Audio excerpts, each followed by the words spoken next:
Hello everyone, कैसे हैं आप लोग। मैं हूं आपका मैथ्स एजुकेटर अक्षय अग्रवाल और एक बार फिर से स्वागत करता हूं आप सभी का लर्न एंड फन की क्लास 12th वाले चैनल पर। और अब आप लोग 11th से 12th क्लास में आए हैं और 12th क्लास हम सबको मालूम है कि बोर्ड्स की क्लास होती है और आप लोग के लिए बच्चों इसीलिए हमने 12th क्लास की पढ़ाई स्टार्ट कर दी है। और कल ही आपने देखा होगा कि कल पहली क्लास आपकी फिजिक्स की हुई थी और आज मैं पहली क्लास मैथ्स की लेकर के आ गया हूं। तो बच्चों बस हमारे साथ जुड़ते जाइए। ये 12th क्लास का सफ़र आपका बहुत ही ज़बरदस्त और शानदार होने वाला है। यहाँ पर आपके बोर्ड्स की एकदम तगड़े तरीके से बेहतरीन तैयारी करवाएंगे ताकि आप अपने क्लास 12th बोर्ड्स में अच्छे मार्क्स लेकर के आ सकें। और जिन बच्चों का एम क्लास 12th के बाद जेई की प्रिपरेशन करने का है तो उनको हमारी क्लासेस से काफ़ी फ़ायदा मिलेगा, क्योंकि हम उन बेसिक कॉन्सेप्ट को भी कवर करेंगे और प्रीवियस में जो जेई में क्वेश्चंस आए हुए हैं, जो टॉपिक हम डिस्कस करेंगे वो भी हम आपकी क्लासेस के दौरान डिस्कस करेंगे। तो इससे आपका फ़ायदा क्या होगा कि एक तो बोर्ड्स की प्रिपरेशन तो आपकी होगी ही होगी, उसके साथ साथ आपकी जेई की प्रिपरेशन प्लस अगर आप सीयूईटी देना चाहते हैं तो उसके लिए भी तैयारी हो जाएगी। अगर आप एनडीए के लिए प्रिपेयर करना चाहते हैं तो एनडीए के लिए भी आपको इनफ कंटेंट यहाँ पर आपको मिलेगा। तो बस एक काम करना है कि क्लासेस में रेगुलर रहना है, हर दिन क्लास को ज्वाइन करना है, कभी भी बैकलॉग क्रिएट नहीं होने देना है। चलिए तो स्टार्ट करते हैं। लेकिन अगर अभी तक आपने हमारे चैनल को सब्सक्राइब नहीं किया है तो चैनल को सब्सक्राइब जरूर से कर लेना ताकि हर क्लास की नोटिफिकेशन आपको टाइम पर मिल सके। तो बच्चों क्लास 12th के जो पहला चैप्टर होता है वो शुरुआत होता है हमारा रिलेशन एंड फंक्शन के साथ में, ठीक है। और रिलेशन एंड फंक्शन इस चैप्टर में अगर हम बात करें तो सबसे बेसिक चीज जो हम यहां पर पढ़ते हैं वो है बच्चों आपका स्टार्टिंग टाइप्स ऑफ रिलेशन। यानी कि आप लोग को अगर याद हो तो 11th क्लास में भी आपने जो सेकेंड चैप्टर था वो था रिलेशन फंक्शन, लेकिन वहां पर आपने सिर्फ और सिर्फ ये जाना था कि रिलेशन क्या होता है, ठीक है। और उसके बाद आपने फंक्शन क्या होता है सिर्फ डेफिनेशन पढ़ी थी। लेकिन 12th क्लास में आकर के आपको टाइप्स ऑफ रिलेशन भी बताए जाते हैं और टाइप्स ऑफ फंक्शन भी बताया जाता है। और ये दोनों ऐसे टॉपिक हैं जिनसे आपके बोर्ड्स के पेपर में एक एक क्वेश्चन तो आता ही आता है। मतलब टाइप्स ऑफ रिलेशन पर बेस्ड एक क्वेश्चन दिखेगा, टाइप्स ऑफ फंक्शन पर बेस्ड एक क्वेश्चन दिखेगा। पूछा जाएगा कि क्या ये रिलेशन आपका इक्विवेलेंस रिलेशन है, क्या ये फंक्शन आपका 1-1 है, ऑन टू है, ऐसे क्वेश्चंस आपके यहां पर बनते हैं। तो ये सब चीजें आपको क्लासेस में डिस्कस करेंगे। आज का टॉपिक बेस्ड होगा टाइप्स ऑफ रिलेशन के बारे में। चलिए तो सबसे पहले पूरे चैप्टर के क्या क्या टॉपिक है, ये सारे टॉपिक है जो आपको यहां पर पढ़ने होते हैं बच्चों। और जो बाइनरी ऑपरेशन वाला टॉपिक था वो आपका डिलीटेड है, तो बाइनरी ऑपरेशन आपको पढ़ने की जरूरत नहीं है। So now start with it.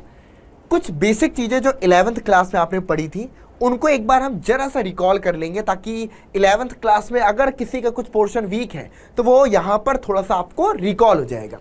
सबसे पहले 11th क्लास में बच्चों हमें कुछ बेसिक चीजें जैसे कि सेट क्या होता है सबको मालूम है ना, उसका रिप्रेजेंटेशन कैसे करते हैं ये भी मालूम होगा।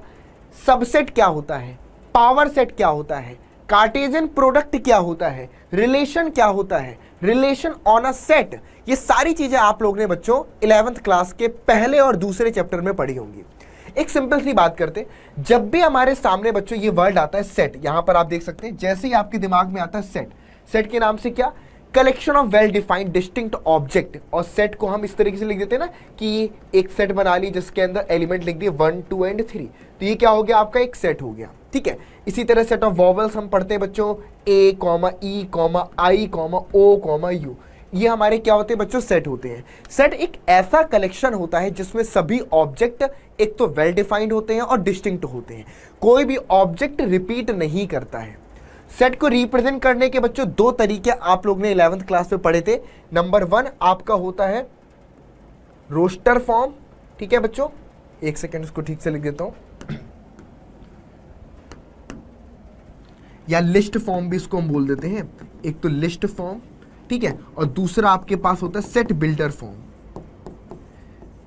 सेट बिल्डर फॉर्म, ठीक है। रोस्टर फॉर्म, लिस्ट फॉर्म या सेट बिल्डर फॉर्म, ये दो तरीके होते हैं। सेट बिल्डर फॉर्म कैसा होता है कि आपने लिख दिया कि x, फॉर एग्जांपल एक सेट A लिखा आपने कि x such that x is a natural number, x is a natural number less than 4 less than 4, 4 से छोटा नेचुरल नंबर, तो ऑटोमेटिक आपका ये वाला सेट हमारा बन गया। यानी कि सेट ए को ही अगर मुझे सेट बिल्डर फॉर्म पर लिखना है तो कुछ इस तरीके से लिख देंगे कि x such that x is a natural number less than 4। तो ये बिल्कुल लिखने का, रिप्रेजेंट करने का तरीका है। उसके बाद बच्चों बारी आती है सबसेट, है ना। सबसेट का मतलब क्या होता है, जैसे कि फॉर एग्जाम्पल ए एक सेट है जिसके एलिमेंट है 1 2 3। अगर मैं एक दूसरा सेट बना लूं बी जो कि इस तरह से हो 1 2 3 4 एंड 5, तो यहां पर हम क्या देख सकते हैं बच्चों कि ए में जितने भी एलिमेंट हैं वो सब बी के भी मेंबर हैं। ए में एलिमेंट है 1 2 3, बी में है 1 2 3 4 एंड 5, मतलब जो एलिमेंट ए का है वो बी का भी मेंबर है। तो हम यहां पर बोल सकते हैं कि ए जो है वो आपका सबसेट है बी का, ए आपका बी का सबसेट है। ये सारी चीज हमने पढ़ी थी। उसके बाद पावर सेट क्या होता है, सेट ऑफ ऑल सबसेट, कि भाई फॉर एग्जाम्पल अगर मैं आपसे बोलूं कि एक सेट आपके पास ए है जिसमें एलिमेंट है 1 2 एंड 3, तो अगर मैं आपसे बोलूं right all the subset, right all the subset, आपको सबसेट ऑफ ए, आपको सेट ए के सभी सबसेट यहां पर लिखने हैं। तो कौन कौन से सबसेट आप बना सकते हैं बच्चों। सबसे पहले आपको पता है कि कोई सेट अगर गिवन है तो पहला सबसेट आप उसका मान सकते हैं एम्प्टी सेट, क्योंकि empty set is a subset of every set, तो एम्प्टी सेट बन जाएगा। दूसरा सेट जिसको हम बोलते हैं बच्चों कि this set is, her set खुद का सबसेट होता है, तो मतलब ए सेट खुद का ही सबसेट होगा, तो दूसरा इसी का ट्रिवियल सेट बन गया, ए बन गया। S1 एम्प्टी सेट, S2 हमारे पास वो सेट खुद हो गया। इसी तरीके से S3 हम बना सकते हैं इसके सिंगल एलिमेंट को लेकर के। S4 हम बना सकते हैं, हमने मान लो 2 को ले लिया। S5 हमने बना लिया बच्चों, सिर्फ मान लो आपको 3 को ले लिया, तो ये 3 सेट आपके ये बन गए। उसके बाद S6 बच्चों हम यहाँ पर बना सकते हैं अगर मैंने 1 और 2 को ले लिया। S7 हम बना सकते हैं अगर हमने यहाँ पर 2 और 3 को ले लिया। और S8 हम बना सकते हैं जो कि आपका यहाँ पर बन जाएगा 1 कॉमा में 3। तो ये टोटल सबसेट बन गए, ठीक है। टोटल कितने सबसेट बने बच्चों, सेट ए में टोटल 3 एलिमेंट हैं। अगर मैं यहाँ पर पूछूं number of element in set ए कितने हैं, तो number of element in set A is 3। और अगर आपसे पूछा जाए इसके टोटल नंबर ऑफ सबसेट कितने होंगे, टोटल नंबर ऑफ सबसेट, तो टोटल नंबर ऑफ सबसेट 2⁻³ यानी कि 8 के बराबर। तो आप काउंट भी कर सकते हैं कि टोटल 8 सबसेट बन गए। ये हमारे इसके क्या बन गए बच्चों, सबसेट बन गए। और अगर आपसे पूछा जाए भाई P ऑफ A बताइए, तो बेसिकली बच्चों P ऑफ A को हम बुलाते हैं पावर सेट ऑफ A। यानी कि अगर हमें P ऑफ A लिखा हुआ दिख जाए तो P ऑफ A रिप्रेजेंट करता है पावर सेट ऑफ A। और पावर सेट ऑफ ए एक ऐसा सेट होता है जो गिवन सेट के सभी सबसेट्स का कलेक्शन होता है। तो P ऑफ ए हमारे पास क्या बनेगा, जितने भी सबसेट आए हैं उन सबका कलेक्शन कर लो, जैसे कि एम्प्टी सेट, होल सेट, ठीक है। उसके बाद ये बन गया 1, ये बन गया आपके पास 2, ये बन गया आपके पास 3, फिर ये बन गया आपके पास 1 2, फिर ये बन गया आपके पास 2 3, फिर ये बन गया आपके पास 1 3, ठीक है। तो टोटल कितने हो गए, 1 2 3 4 5 6 7 8। तो सभी सबसेट्स का कलेक्शन पावर सेट कहलाता है। क्या बोलते हैं बच्चों, सभी सबसेट्स के कलेक्शन को पावर सेट बुलाते हैं। तो ये हमारे पास पावर सेट ऑफ ए निकल करके आ गया। तो ये बिल्कुल बेसिक सी चीजें हैं, एकदम आराम से चीजों को, कॉन्सेप्ट को समझ के चलिए।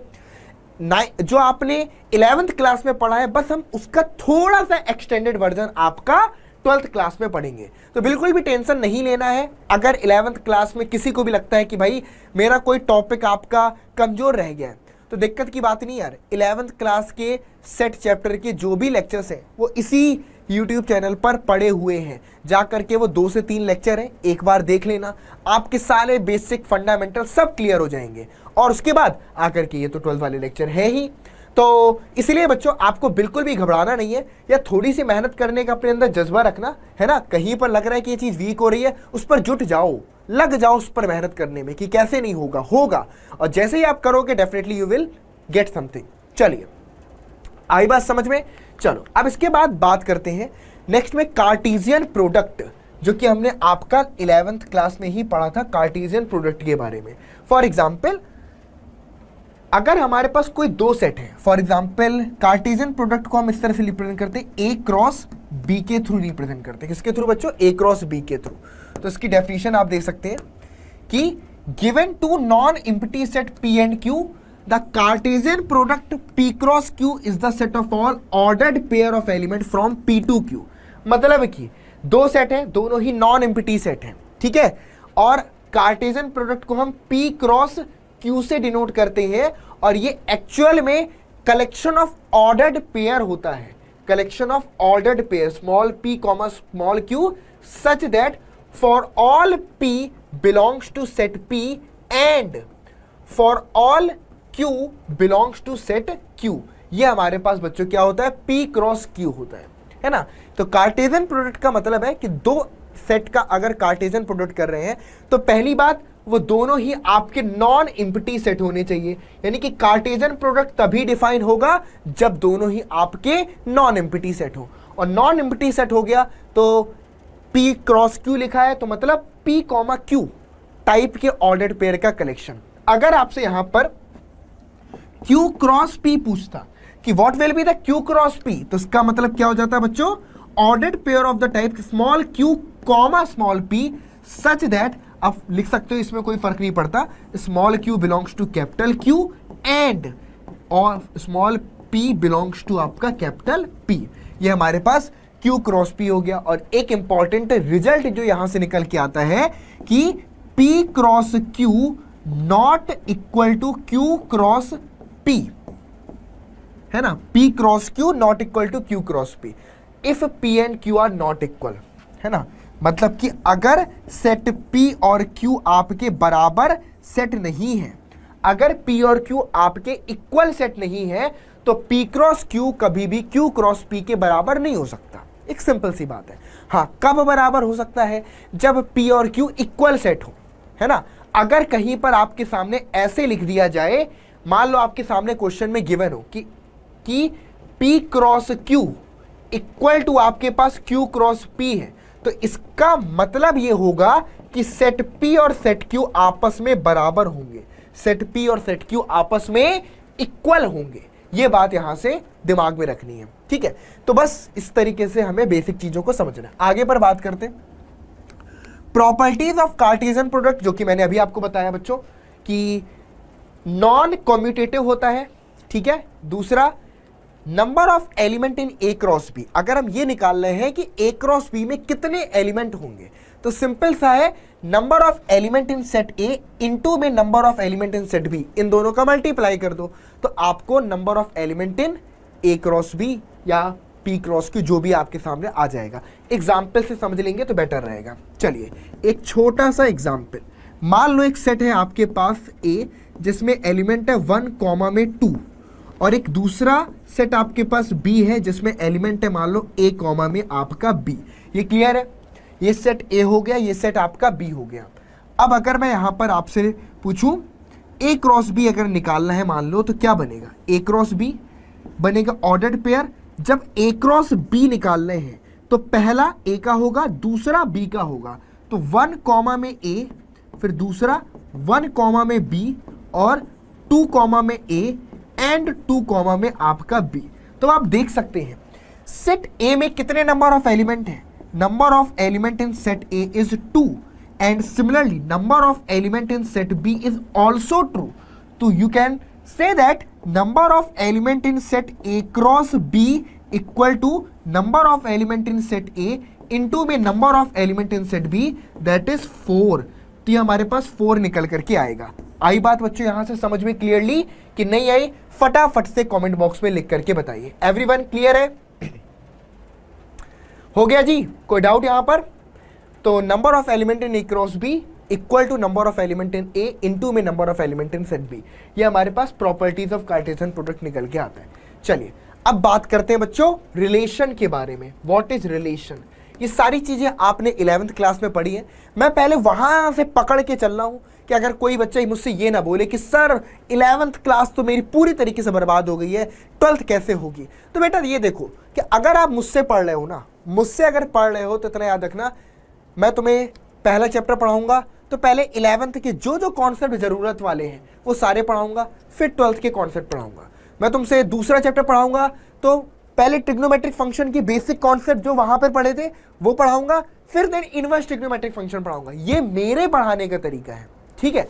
तो मेरे पढ़ाने में तो इतना विश्वास रखता हूं मैं कि तुमने अगर नहीं कहीं से भी पढ़ाया, कुछ भी गलती हो गई है, कुछ भी ध्यान नहीं दिया था, तो मैं यहां पर क्लासेस में समझ में आएगा। और जिन बच्चों ने 11th क्लास में मेरे लेक्चर्स देखे हैं, चाहे वो कोई भी चैप्टर हो, sequences, limits and derivative, permutation, combination, her chapter, probability से लगाकर हर एक चैप्टर जो भी मैंने 11th क्लास में पढ़ाए बच्चों को बहुत अच्छे समझ में आए हैं, उसके वीडियोस तुम चाहो तो जाकर के हमारे चैनल पर देख सकते हो और बच्चों के फीडबैक भी तुम वहां पर देख सकते हो। सारे के सारे चैप्टर्स मैंने बहुत बेसिक के साथ में क्लियरली पढ़ाए हैं। चलिए रिलेशन पर बच्चों बात करते हैं। रिलेशन होता क्या है? एक्चुअल में रिलेशन बच्चों कार्टेशियन प्रोडक्ट टू सेट का एक सबसेट होता है, ठीक है। बेसिकली कोई भी रिलेशन की अगर मैं बात करूं तो वो सबसेट होता है Cartesian product of two set का, ठीक है। तो फॉर एग्जाम्पल अगर मैं आपसे ये बोलूं कि रिलेशन कोई आर एक सेट है जो कि क्या होता है बच्चों, सबसेट होता है ए क्रॉस बी का, तो हम बोलेंगे यहां पर क्या कि R is a relation from A to B. अगर ये ए क्रॉस बी का एक सबसेट है तो हम यहां से बोलेंगे कि R is a relation, R is a relation from set A to set B, from set A to set B, A से बी पर ये आपका एक रिलेशन है ना। तो एवरी रिलेशन, कोई भी रिलेशन है वो सबसेट है किसका, पेयर का। एक सिंपल सी बात है, बहुत बेसिक लैंग्वेज में समझते हैं, जो कि मैंने 11th में भी यही बताया था। रिलेशन कब बनता है? जब भी तुम जोड़ों को साथ में देखोगे, है ना। अब एक लड़का और एक लड़की बाइक से जा रहे हैं, मोहल्ले वालों ने देख लिया, तो मोहल्ले वाले क्या बोलेंगे, भाई ये लड़का इसके साथ क्यों जा रहा है, ये लड़की इसके साथ क्यों जा रही है, इनके बीच में आपस में क्या रिलेशन है। मतलब जब भी दो लोगों को साथ में देखेंगे ना कोई, तो पक्का दिमाग में एक चीज आएगा, इनका आपस में क्या रिलेशन है, क्या ये भाई बहन है, क्या ये दोस्त है, क्या है। ऑब्वियस सी बात है। तो जहां पेयर वहां रिलेशन, तो क्या बोलोगे, जहां पर पेयर, पेयर से बनेगा रिलेशन। अगर पेयर है तो कोई ना कोई रिलेशन होगा। और पेयर कब बनता है, जब हम कार्टेशियन प्रोडक्ट ऑफ कराते हैं दो सेट का। दो सेट के बीच में पेयरिंग कब बनेगी उसके एलिमेंट के बीच में, जब मैं दो सेट का कार्टेशियन प्रोडक्ट करवाऊंगा। तो जैसे ही मैंने दो सेट का कार्टेशियन प्रोडक्ट कराया तो हमको पेयर में एलिमेंट मिले। अब उन पेयर वाले एलिमेंट में से कुछ एलिमेंट को लिया तो कुछ ना कुछ उनके बीच में रिलेशन होगा, है ना। कुछ ना कुछ उनके बीच में एक ऐसा ब्रिज होगा जो उनको आपस में कनेक्ट कर रहा होगा, that is called a relation. उसको हम क्या बोलते हैं बच्चों, आपका रिलेशन बोलते हैं। एग्जाम्पल यहां पर मैं आपको समझा देता हूं, ठीक है। एग्जाम्पल से समझते हैं बच्चों। फॉर एग्जाम्पल ए एक सेट है हमारे पास जिसमें एलिमेंट है आपके पास 1 2, और बी एक सेट है जिसमें एलिमेंट है मान लो आपके पास 3 4, ठीक है जी। ए में एलिमेंट है 1 2, बी में एलिमेंट है 3 4। अगर मैं आपसे सिंपली पूछूं तो बताओ भाई ए क्रॉस बी क्या होगा, तो आप बोलोगे कि 1 3 1 4 2 3 एंड 2 4। अब मैंने आपसे बोला एक रिलेशन बताइए आर। अब मैं आपसे बोल रहा हूं कि एक रिलेशन आर बताना of ordered pair A B such that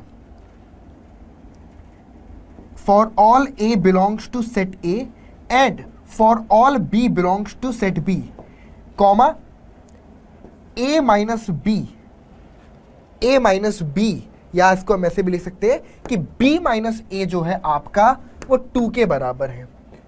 B minus A equal to 2, यानी कि B और A के बीच में 2 का डिफरेंस है ना। B माइनस A 2 के बराबर है। तो अब आप बताइए ये जो हमारे पास आपका A क्रॉस B, ये जो पूरे के पूरे ऑर्डर्ड पेयर का कलेक्शन है, इनमें ऐसे कौन से ऑर्डर्ड पेयर आपको दिख रहे हैं जिनके बीच में सेकेंड एलिमेंट का पहले एलिमेंट के साथ में डिफरेंस वो कितना है, 2 के बराबर है। तो आपके दिमाग में सबसे पहले क्या क्या आएंगे, सबसे पहले आपके दिमाग में बच्चों आएगा कि 1 3 और 2 4।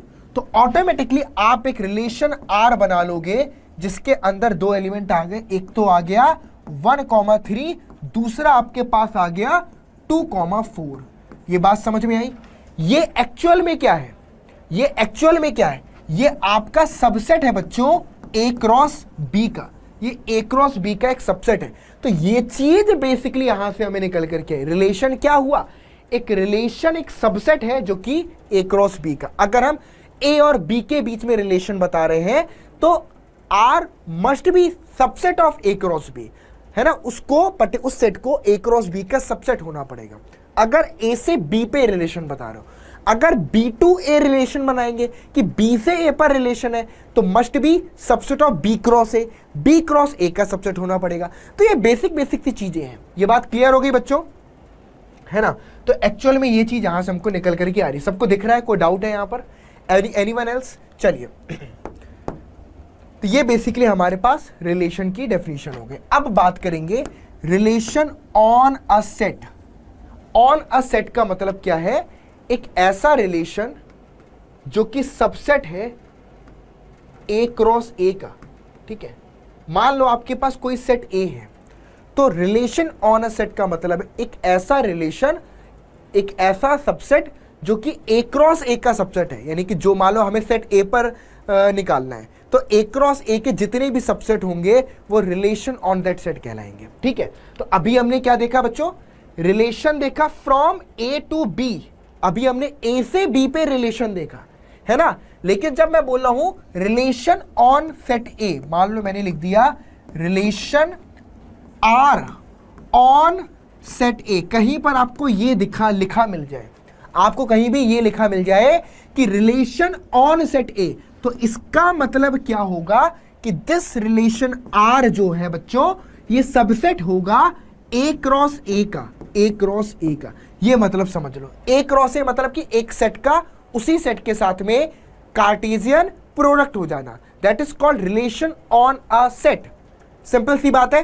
तो ये चीज बच्चों दिमाग में रखनी है, क्लियर है? This is called relation on a set A, clear है? चलिए आगे पर बात करते हैं। अब हमारे क्लास 12th का पहला टॉपिक जो आपके सामने स्टार्ट होने जा रहा है बच्चों, यहां से हम स्टार्ट करेंगे आपका टाइप्स ऑफ रिलेशन के बारे में। अब रिलेशन के टाइप्स क्या क्या होते हैं? तो सबसे पहले रिलेशन के हमारे पास ये टोटल इतने टाइप हैं, 1 2 3 4 5 6 7, टोटल 7 टाइप के रिलेशन के बारे में हम यहां पर पढ़ेंगे। पहला रिलेशन है बच्चों एम्प्टी रिलेशन। एम्प्टी मतलब कि कोई भी रिलेशन ना हो, मतलब कोई रिलेशन ही नहीं बन रहा है, तो एम्प्टी रिलेशन है ना। या फिर बोल सकते हैं कि ऐसा रिलेशन जिसमें कोई भी एलिमेंट ही नहीं आ रहा, वो एम्प्टी रिलेशन है, ठीक है। Universal relation, identity relation, reflexive, symmetric and transitive, ये जो चीजें हैं ये बहुत ज्यादा इंपॉर्टेंट है। मतलब ये तो एक नॉलेज के लिए बताऊंगा, ठीक है, ये तो आपको सिर्फ और सिर्फ नॉलेज के लिए बताऊंगा, ठीक है। लेकिन आपके पेपर में जो क्वेश्चन आएंगे वो यहां से आएंगे फॉर बोर्ड्स, ये बोर्ड्स के हिसाब से आपके लिए इंपॉर्टेंट है, ठीक है।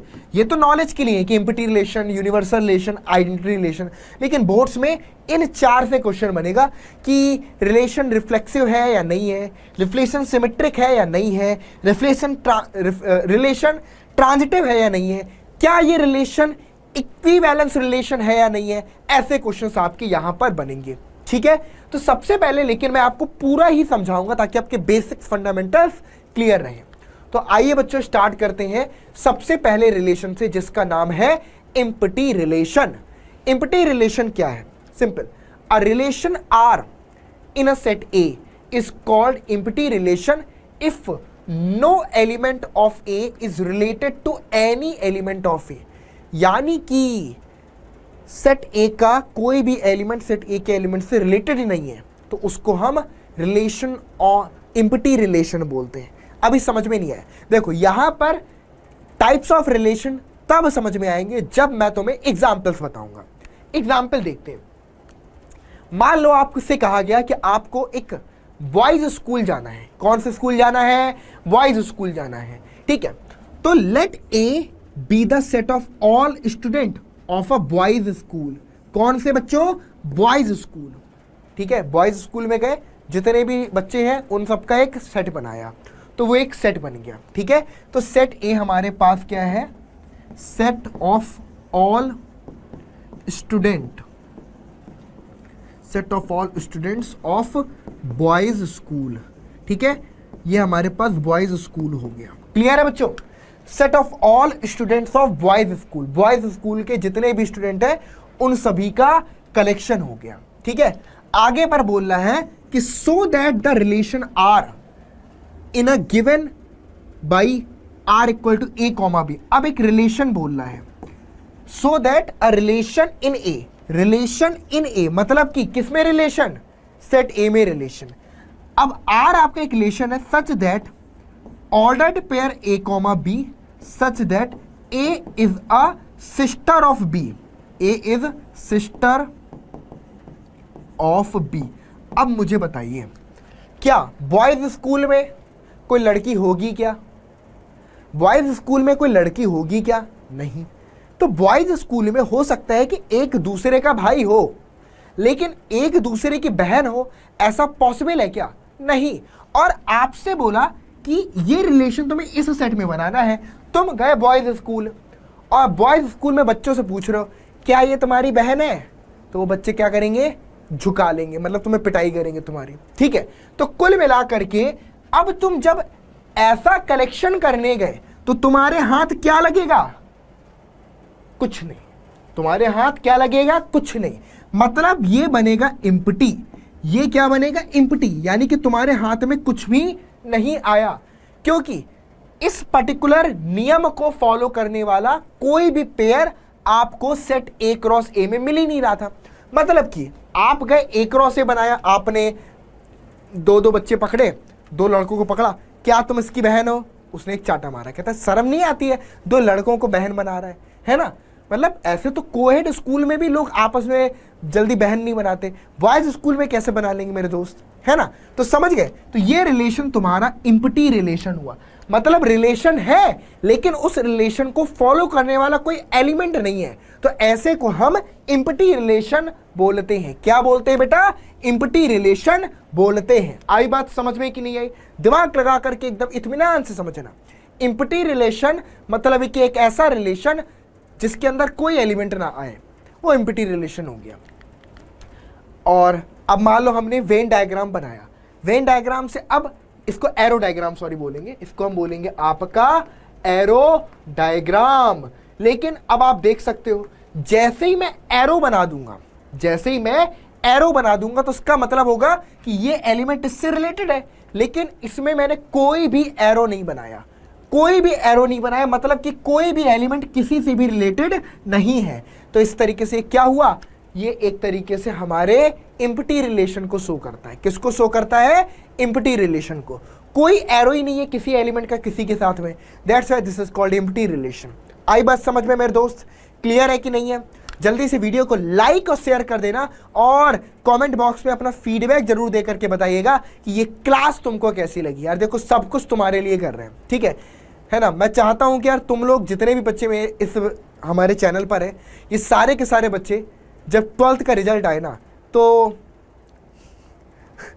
तुम लोगों की पहली दूसरी तीसरी चौथी पांचवी छठवीं सातवीं आठवीं नौवीं 10वीं, ये जो 10 रैंक है ना, इसमें हमारे इस चैनल के बच्चे जरूर हों।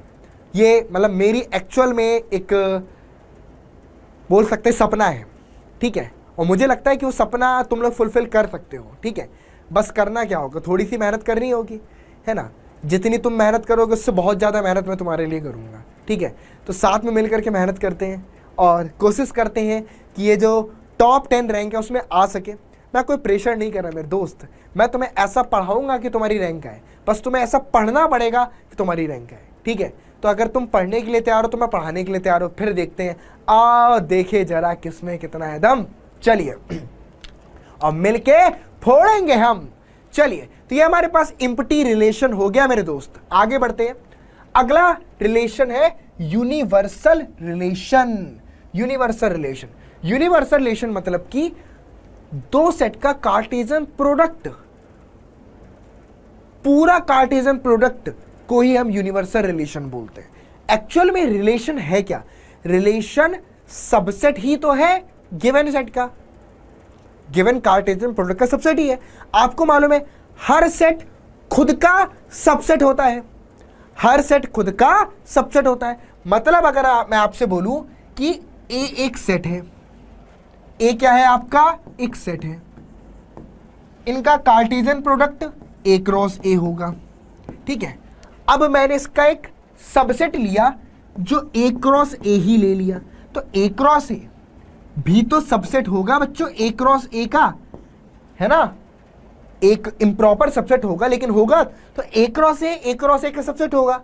अब इसी को मैं आपका बुलाता हूं यूनिवर्सल रिलेशन। क्या बुलाता हूं, यूनिवर्सल रिलेशन बुलाता हूं, ठीक है। या फिर हम ऐसा बोल सकते हैं एक ऐसा रिलेशन जिसके अंदर गिवन कार्टेशियन प्रोडक्ट के सभी पेयर्स आ जाएं, एक ऐसा रिलेशन जिसमें गिवन कार्टेशियन प्रोडक्ट के सभी पेयर्स आ जाए, ऐसे रिलेशन को हम यूनिवर्सल रिलेशन बोलते हैं। क्या बोलते हैं बेटा, ऐसे रिलेशन को हम यूनिवर्सल रिलेशन बोलते हैं। नोट कर लीजिएगा, such kind of relation is called universal relation. आई बात समझ में कि नहीं आई, फटाफट से बताइए, एग्जाम्पल से समझते हैं, ठीक है। देखो एग्जाम्पल क्या है बच्चों, हाँ जी, let A be the set of all student of a boys school so that the relation R in A is given by, relation R in A is given by A comma B, height of A and B is greater than 10 centimetre. A और B की height 10 centimetre से ज़्यादा होनी चाहिए। अब मेरे दोस्त, मेरे भाई, मेरे प्यारे, मेरे लाल, बताओ कि यार 10 सेंटीमीटर से ऊंची हाइट तो सबकी होगी ना, 10 सेंटीमीटर से ऊंची हाइट तो सबकी होगी। तो कुल मिला करके तुम जितने भी A कॉमा B मिल जाए, है ना, जितने भी A कॉमा B मिल जाएं, यानी कि आपके बॉयज स्कूल के बच्चे, उन सबकी हाइट तुम देखोगे for all A comma B, है ना, ऐसे लिख लेना, for all A comma B, for all A comma B belongs to set A। यही आपका कुल मिलाकर के रिलेशन बन जाएगा। यानी कि कोई भी एलिमेंट तुम ले लो सेट ए के, उनका ऑर्डर्ड पेयर बना लो, सबकी हाइट, ए की भी हाइट और बी की हाइट 10 सेंटीमीटर से ज़्यादा तो होगी ही होगी। अब 10 सेंटीमीटर से कम हाइट, वो कोई मूवी थोड़ी है जो एक समय बहुत पहले आई थी, जजम तरम ममन तरम, हमारे समय पर आई थी। जजम तरम, नाम में कंफ्यूज हो रहा हूँ, जजम तरम ममन तरम, किसी ने देखी है? उसमें इत्ते से लोग पाए जाते, इत्ते से, छोटे छोटे से बच्चे वाली। तो कुल मिलाकर के सबकी हाइट 10 सेंटीमीटर ज़्यादा होगी। तो अब तुम ऐसे पेयर, जितने पेयर बनेंगे उस सेट में, वो सारे के सारे पेयर इस रिलेशन के अंदर आ जाएंगे। तो डेफिनेटली ये रिलेशन आपका ए क्रॉस ए के ही बराबर आएगा। और जैसे ही कोई रिलेशन पूरे होल कार्टेशियन प्रोडक्ट के बराबर हो गया, तो ऐसे रिलेशन को हम यूनिवर्सल रिलेशन बुलाते हैं। क्या बुलाते हैं बेटा? ऐसे रिलेशन को हम यूनिवर्सल रिलेशन बुलाते हैं। आई बात समझ में कि नहीं आई?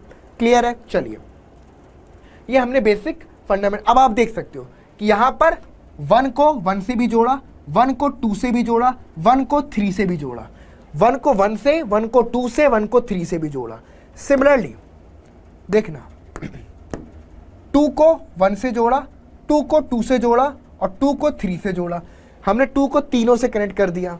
इसी तरीके से 3 को 1 से जोड़ा, 2 से जोड़ा, 3 से जोड़ा, 3 को 1 से भी जोड़ा, 2 से भी जोड़ा, 3 से भी जोड़ा। तो ये हमारे पास कुल मिलाकर के सारे के सारे ऑर्डर्ड पेयर का वेन डायग्राम बन गया। This is called universal relation. Clear है?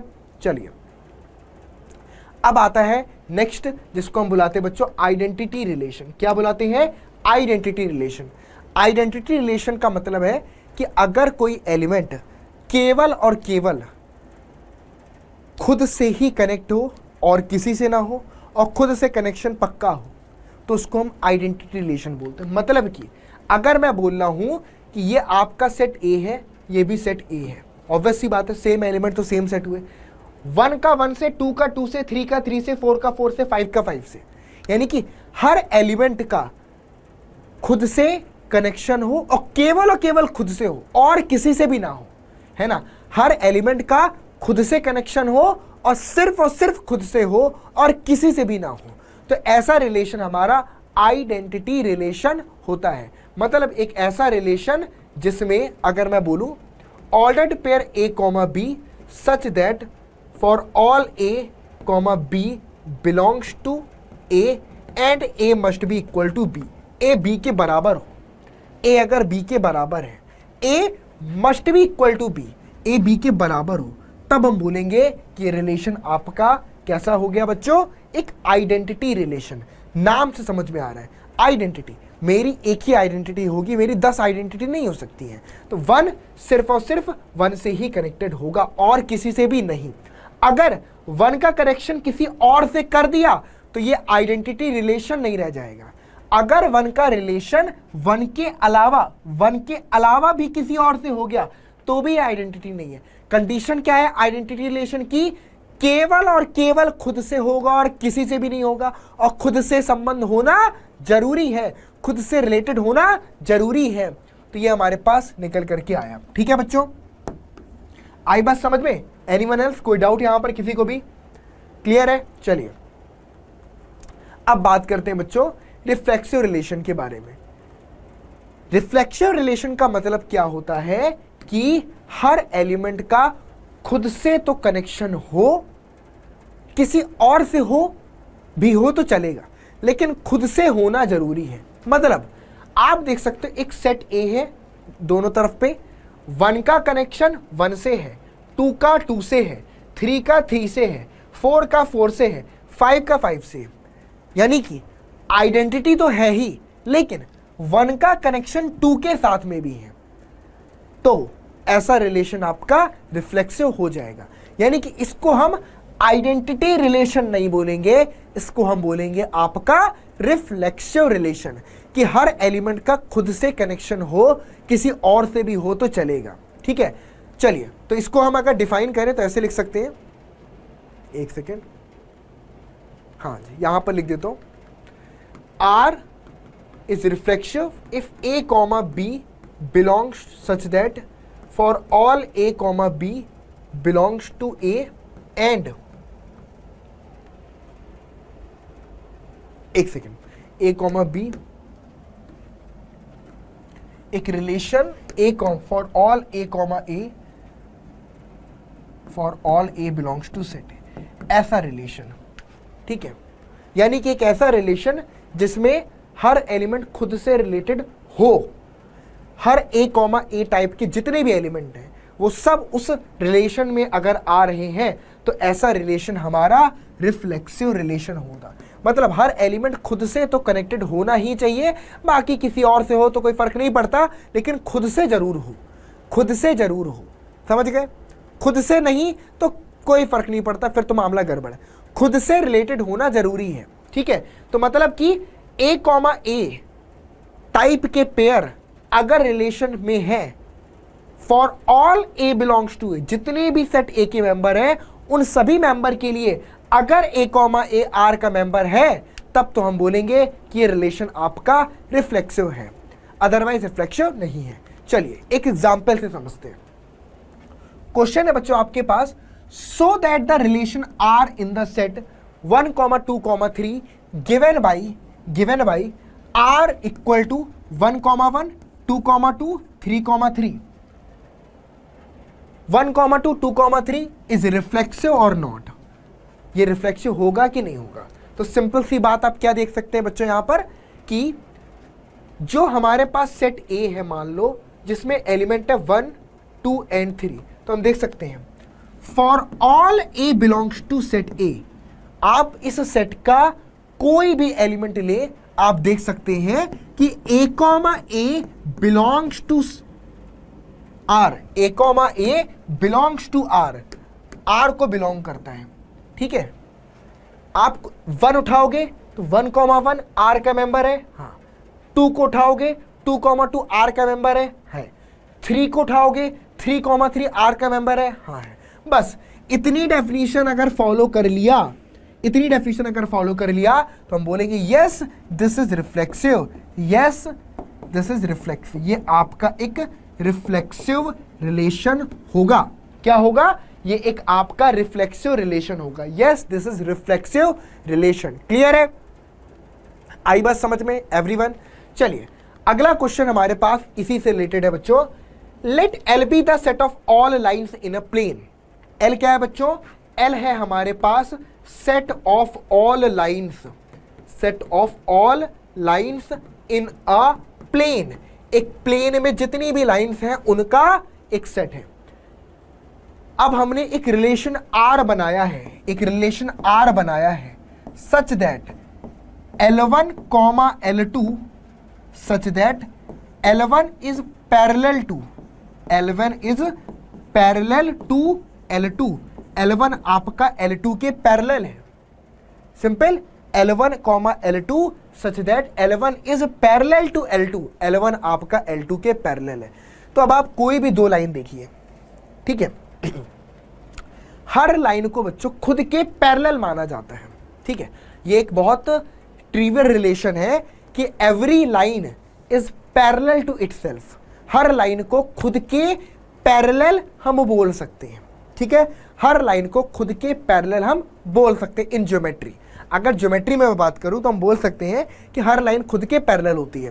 तो दैट्स वाई ये रिलेशन आपका रिफ्लेक्सिव रिलेशन होगा, ठीक है। ये रिलेशन आपका रिफ्लेक्सिव होगा क्योंकि for all L belongs to, for all Li's belongs to set L, Li's comma Li's belongs to R, क्योंकि each and every line is parallel to itself। यहां पर रीजन डाल सकते हो, रीजन ये लिख सकते हो कि every line is parallel to itself, every line is parallel to itself, parallel to itself। Her line खुद के पैरेलल होती है, ये रीजन आप डाल सकते हो, ठीक है। अगर हर लाइन खुद के पैरेलल होती है तो that's why R is reflexive, R एक रिफ्लेक्सिव रिलेशन होगा। क्लियर है? आर हमारा एक रिफ्लेक्सिव रिलेशन होगा क्योंकि हर लाइन खुद के पैरेलल होती है। बाय ज्योमेट्री ये चीज को ट्रू माना जाता है। आपको थोड़ा सा लग रहा होगा सर हर लाइन खुद के पैरेलल, यस बेटा, ज्योमेट्री इसको हम मानते हैं कि हर लाइन खुद के पैरेलल होती है, ठीक है। चलिए अब बच्चों अगले रिलेशन पर बात करते हैं जो कि है आपका सिमेट्रिक रिलेशन। सिमेट्रिक रिलेशन मतलब कि मिरर इमेज, एक तरीके से, है ना। बिल्कुल जो मेरा तुमसे वही तुमसे मेरा, है ना, समझे? जो मेरा तुमसे है वही तुमसे मेरा है। अगर ऐसा है तो सिमेट्रिक होगा। अगर मेरा तुमसे है लेकिन तुमसे मेरा नहीं है तो वो सिमेट्रिक रिलेशन नहीं है। मतलब मैं तेरा दोस्त लेकिन तू मेरे को दोस्त नहीं मानता, है ना, तो हम क्या बोलेंगे कि भाई सिमेट्रिसिटी नहीं है आपस में, ठीक है, सिमेट्रिसिटी नहीं है, है ना। आप शीशे के सामने खड़े हो, शीशे ने बिल्कुल एज इट इज वही इमेज दिखाई जो तुम हो, तब बोलोगे बिल्कुल सिमेट्रिक है यार। और तुम थे बड़े, तुमको दिखाया छोटू सा, तुम बोलोगे सिमेट्रिक नहीं है। समझ गए?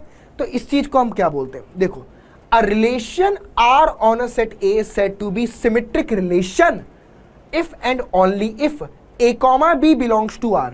अगर कोई ordered pair A comma B relation R का मेंबर है देन इट इज नेसेसरी कि B comma A भी अगर R का मेंबर हो तब हम बोलेंगे कि वो रिलेशन आपका सिमेट्रिक है। मतलब if A comma B belongs to R implies that B comma A belongs to R।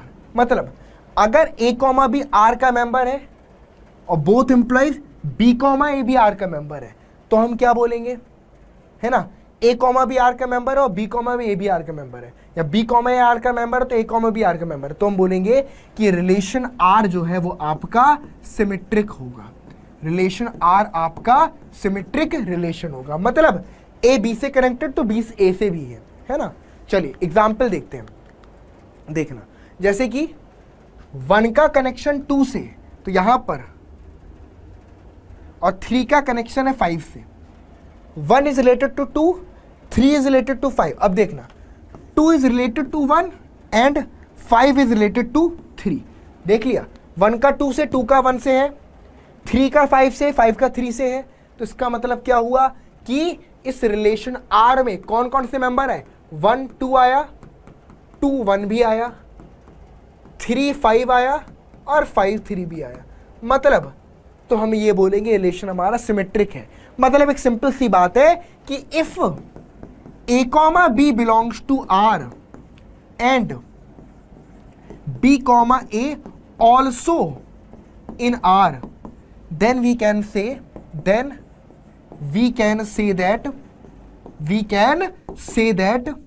R is symmetric relation. R is symmetric relation. ये मैंने तुम्हें एक सिंपल लैंग्वेज की डेफिनेशन दे दी कि अगर a कॉमा b R का मेंबर है and b comma a भी R में है तो हम बोलेंगे कि रिलेशन R एक सिमेट्रिक रिलेशन है। कैसा है? Symmetric relation. आसान भाषा की लैंग्वेज हो गई। क्लियर है? चलिए हाँ जी, अब एक एग्जाम्पल क्वेश्चन देखते हैं बच्चों। अच्छा एक छोटा सा एग्जाम्पल और देख लेता हूं। ठीक है, मान लो एक रिलेशन मैंने R लिखा, सेट A है जिसके एलिमेंट है 1, 2, 3। एक रिलेशन R लिखा 1, 2, 2, 1, 1, 3, 3, 1 एंड यहां पर 2, में 3। अब आप बताइए क्या ये रिलेशन सिमेट्रिक होगा?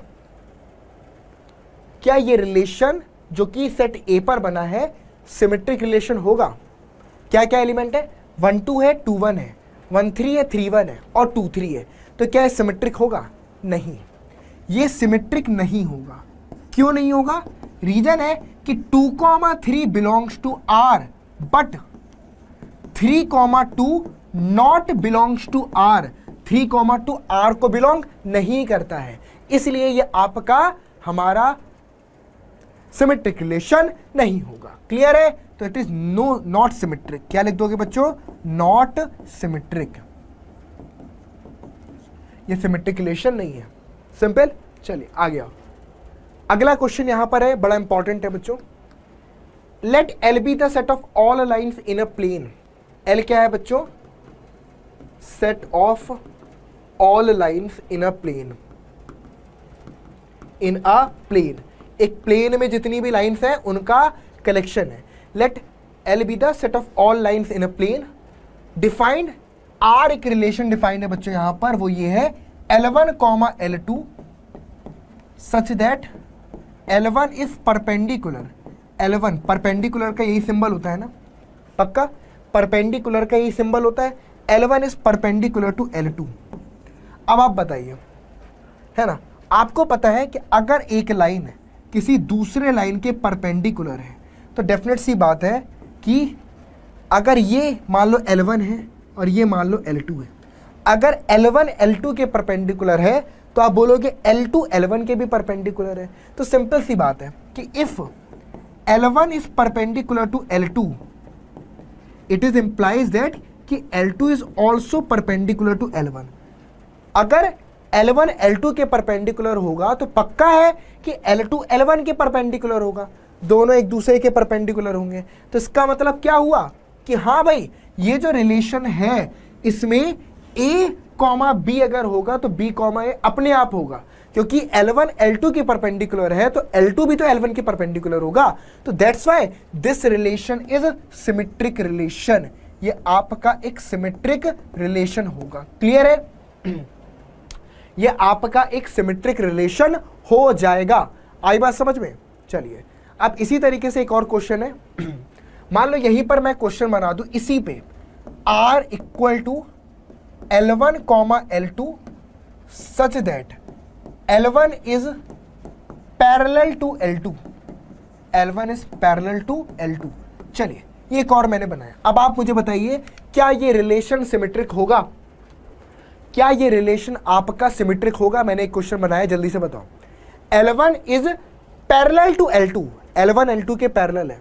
तो आपको मालूम है कि अगर एक लाइन L1 है, ठीक है, और एक लाइन L2 है, अगर हम ये बोल रहे हैं कि L1 L2 के पैरेलल है, ठीक है, तो it is both implies that कि L2 भी तो L1 के पैरेलल ही होगा। ऐसा थोड़ी है कि L1 L2 के है लेकिन L2 L1 के नहीं है। तो ये होगा भाई, डेफिनेट सी बात है कि अगर एक लाइन दूसरे के पैरेलल है तो दूसरी पहली वाली के पैरेलल होगी। तो इसका मतलब है कि ये रिलेशन भी आपका एक सिमेट्रिक रिलेशन है। कैसा रिलेशन है? ये आपका एक सिमेट्रिक रिलेशन होगा। क्लियर है? This is also in symmetric relation. चलिए अब बात करते हैं बच्चों ट्रांजिटिव रिलेशन के बारे में। क्या होता है ट्रांजिटिव रिलेशन? ट्रांजिटिव मतलब कि जो ट्रांसफर हो, है ना, ऐसे समझना। ट्रांजिटिव मतलब कि जो ट्रांसफर हो जाए। ट्रांजिटिव से ट्रांसफर याद कर सकते हो?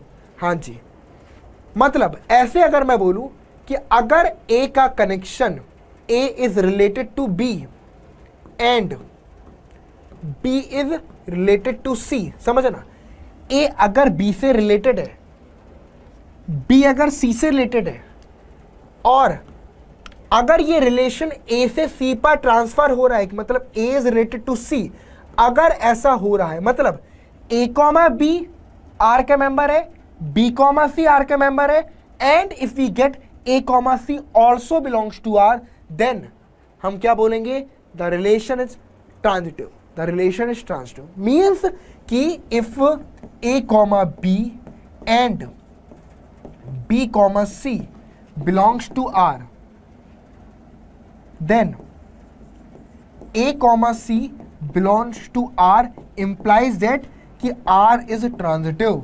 R आपका एक ट्रांजिटिव रिलेशन होगा। कैसा रिलेशन होगा? ट्रांजिटिव रिलेशन होगा। क्लियर है? ए बी में है, ए कॉमा बी आर में है, बी कॉमा सी आर में है, और अगर ए कॉमा सी भी आर का मेंबर हो तो हम बोलेंगे ट्रांजिटिव है। मतलब जरूरी है कि ए कॉमा बी और बी कॉमा सी आर में होने चाहिए। अगर ऐसे नहीं है तो फिर कुछ नहीं बोलेंगे, तब तो मतलब वो ट्रिवियली ट्रू हो जाएगा, तब वो ट्रिवियली ट्रू हो जाएगा। लेकिन डेफिनेशन है कि अगर ए बी है और बी सी है तो ए सी होना जरूरी है ट्रांजिटिविटी के लिए। ट्रांजिटिविटी के लिए ए सी होना जरूरी है। चलिए तो अब इसका एक एग्जाम्पल देखते हैं बच्चों।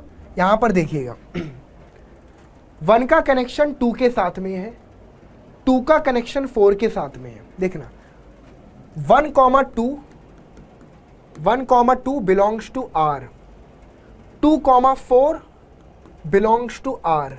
अब देखना जैसे ही 1 को आपने 4 से कनेक्ट कर दिया and 1,4 also belongs to R, तो आप देख सकते हैं 1,2 है, 2,4 है, 1,4 भी है, तो इसका मतलब क्या हुआ? Yes this relation is transitive. तो अगर मैं एरो डायग्राम से समझाऊं तो ये एक ट्रांजिटिव रिलेशन को रिप्रेजेंट करता है। ठीक है, ये एक ट्रांजिटिव रिलेशन को क्या करता है? रिप्रेजेंट करता है। आई बात समझ में? फटाफट से नोट कर लीजिए, आगे बढ़ते हैं, क्वेश्चन समझते हैं। क्या है क्वेश्चन बच्चों? बिल्कुल बेसिक सा क्वेश्चन है। So that the relation R in R defined as, अच्छा आर इन आर में कंफ्यूज मत होना। एक रिलेशन आर है और ये, इसको मैं ऐसा सिंबल दे देता हूं, ये रियल नंबर्स को डिनोट करता है। किसको? रियल नंबर्स को।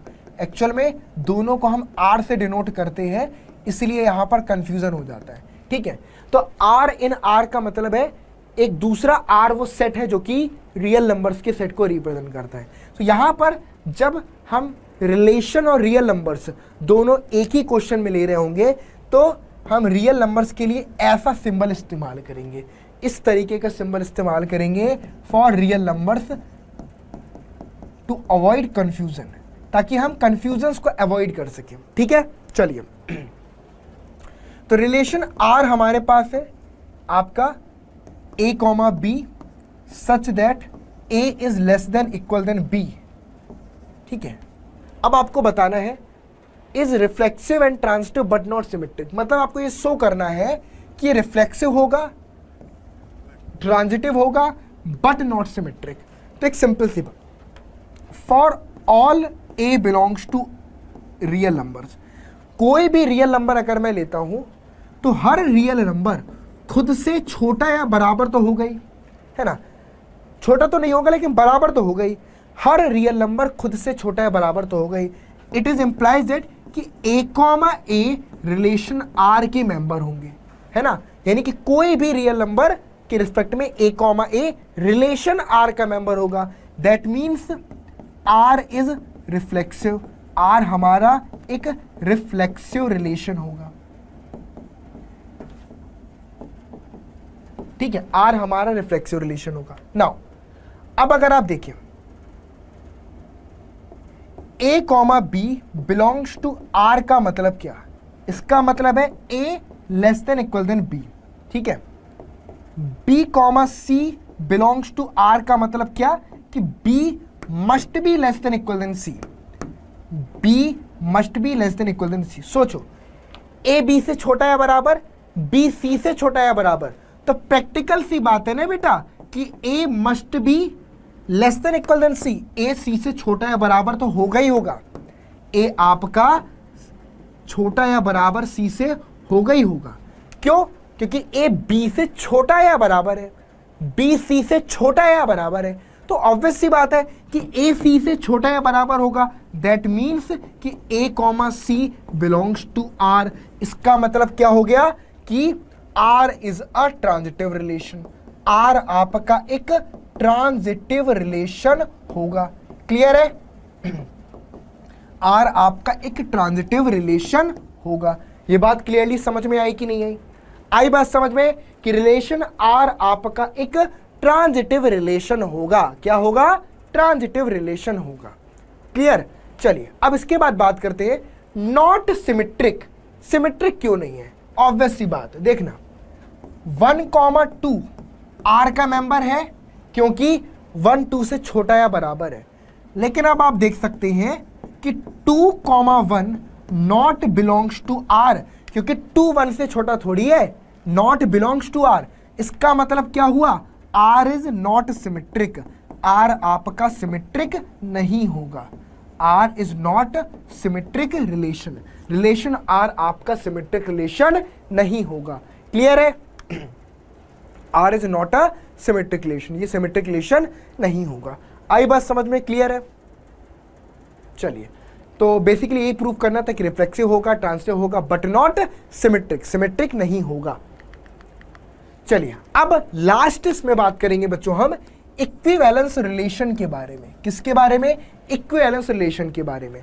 एक ऐसा रिलेशन जो रिफ्लेक्सिव भी हो, जो रिफ्लेक्सिव भी हो, जो सिमेट्रिक भी हो, जो सिमेट्रिक भी हो, और जो ट्रांजिटिव भी हो, और जो आपका ट्रांजिटिव भी हो।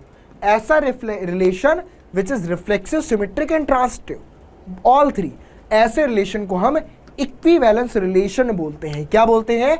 ऐसे रिलेशन को हम इक्विवेलेंस रिलेशन बुलाते हैं। तो एग्जाम्पल देखते हैं question. So that the relation R in the set Z, किस पर बन रहा है? जेड पर। जेड क्या होता है? सेट ऑफ इंटीजर्स, इंटीजर्स के सेट को जेड से डिनोट करते हैं। गिवन बाई आर, एक रिलेशन गिवन है हमारे पास A comma B such that 2 divides A minus B. ठीक है, अब आपको बताना है क्या ये इक्विवेलेंस रिलेशन है। तो इक्विवेलेंस रिलेशन प्रूव करने के लिए आपको प्रूव करना पड़ेगा कि ये रिलेशन रिफ्लेक्सिव भी है, ये रिलेशन सिमेट्रिक भी है, और ये रिलेशन आपका ट्रांजिटिव भी है। तीनों चीजें प्रूव करनी पड़ेंगी। तो सबसे पहले आर इज रिफ्लेक्सिव। क्यों? आर हमारा एक रिफ्लेक्सिव रिलेशन है। ऐसा इसलिए for all A belongs to Z, for all A, कोई भी इंटीजर आप ले लो, a minus a must be equal to 0, implies that 2 divides a minus a, 2 divides a minus a, 2 a minus a को divide तो करेगा ही करेगा। ठीक है, तो इसका मतलब क्या हुआ कि a comma a must be belongs to r।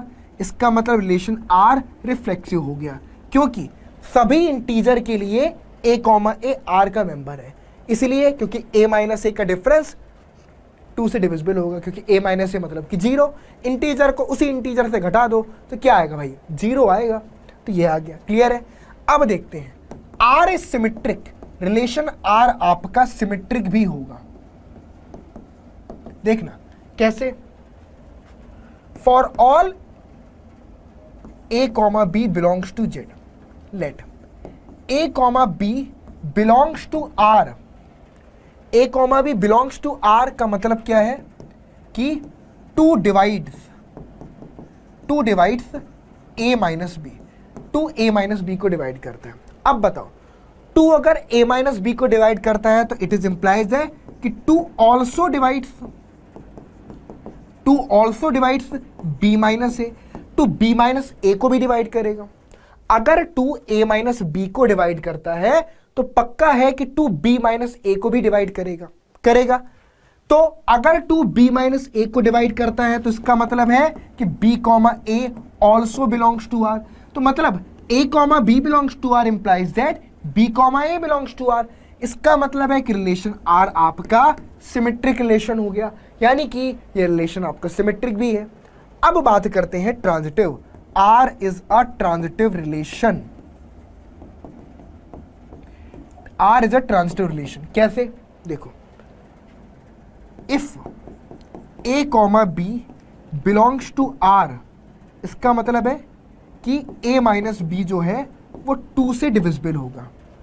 a minus B 2 से डिविजिबल होगा, ठीक है। And b comma C belongs to r implies that कि b माइनस सी भी 2 से डिविजिबल होगा। b माइनस सी भी 2 से डिविजिबल होगा। सोचो, अगर मैं इन दोनों को ऐड कर दूं, मतलब कि a minus B divide by 2 plus में b minus C divide by 2, तो यहां से क्या आएगा? a माइनस बी प्लस में b माइनस का c बाई 2, मतलब यहां से आ जाएगा कि a माइनस सी भी 2 से डिविजिबल हो गया, है ना। ये भी 2 से डिविजिबल, ये भी 2 से, दोनों डिविजिबल को अगर मैं आपस में ऐड कर देता हूं तो ये मिल जाता है कि a minus C divide by 2। मतलब क्या हुआ कि a comma B belongs to r, b comma C belongs to r implies that a comma C also belongs to r। तो इसका मतलब क्या हुआ कि ये आपका एक ट्रांजिटिव रिलेशन है ना, ये एक आपका ट्रांजिटिव रिलेशन है। क्लियर है? पक्का?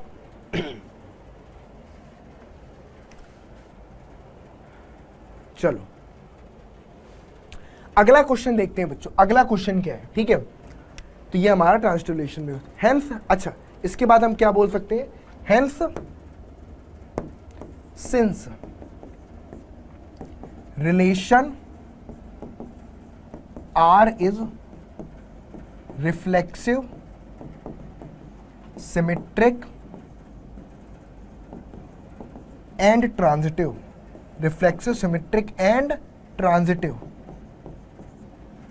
implies that R is an equivalence relation. R is an equivalence relation. ठीक है, ये आपका इक्विवेलेंस रिलेशन होगा। चलिए ठीक है, अब यहां पर एक क्वेश्चन है तुम्हारे पास, ये होमवर्क का। ठीक है, इसको बच्चों सॉल्व करके मुझे आंसर कमेंट बॉक्स में लिख करके बताना। ठीक है, इसको सॉल्व करके आंसर कमेंट बॉक्स में लिख करके बताना कि R in the set A of all the books in a library of college. एक कॉलेज की बुक्स में, लाइब्रेरी में जितनी बुक्स हैं उनका कलेक्शन है। अब आपने दो बुक उठाई X comma Y, X and Y have the same number of pages, X and Y have same number of pages. ठीक है, दो बुक्स आपने उठाई है, उनमें सेम नंबर ऑफ पेजेस है, तो क्या ये इक्विवेलेंस रिलेशन है? आपको बताना है।